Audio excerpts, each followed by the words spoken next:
अस्सलाम वालेकुम, welcome to Ayesha recipes. आज मैं आपके लिए बहुत मज़े का बहुत यम्मी मैंगो मिल्क शेक की रेसिपी लेके आई हूँ। उम्मीद करती हूँ मेरी आज की रेसिपी भी आपको पसंद आएगी। अगर आपको मेरी रेसिपीज़ पसंद आ रही हैं तो प्लीज़ मेरे चैनल आयशा रेसिपीज़ को सब्सक्राइब कीजिए, लाइक कीजिए, शेयर कीजिए और बेल का बटन दबाइए ताकि मेरी हर आने वाली नई रेसिपी फ़ौरी आप तक पहुँचे। अगली रेसिपी तक के लिए अल्लाह हाफ़िज़।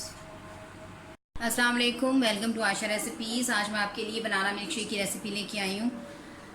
शुरू करते हैं बिस्मिल्लाहिर्रहमानिर्रहीम से। मैंने 2 बनाना लिए हैं, यानी कि बड़े साइज़ के, आप छोटे बनाना नहीं कह सकते हैं इसे।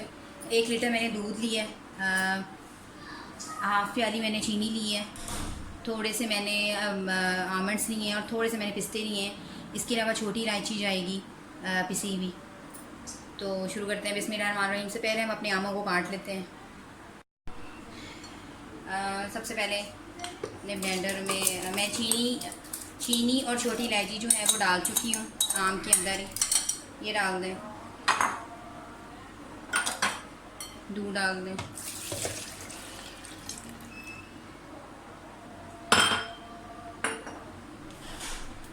और जो ड्राई फ्रूट्स हैं वो हम गार्निशिंग के लिए यूज़ करेंगे।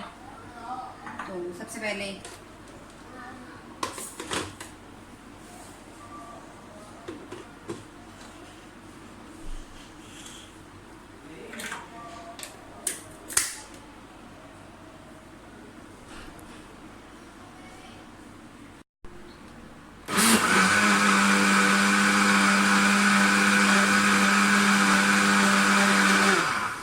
मिल्क शेक हमारा रेडी हो गया है। आए इसे अब ग्लासेस में सर्व करते हैं। अगर आपको मेरी आज की रेसिपी भी पसंद आई है तो प्लीज़ मेरे चैनल को सब्सक्राइब ज़रूर कीजिए। अगली रेसिपी तक के लिए अल्लाह हाफ़िज़।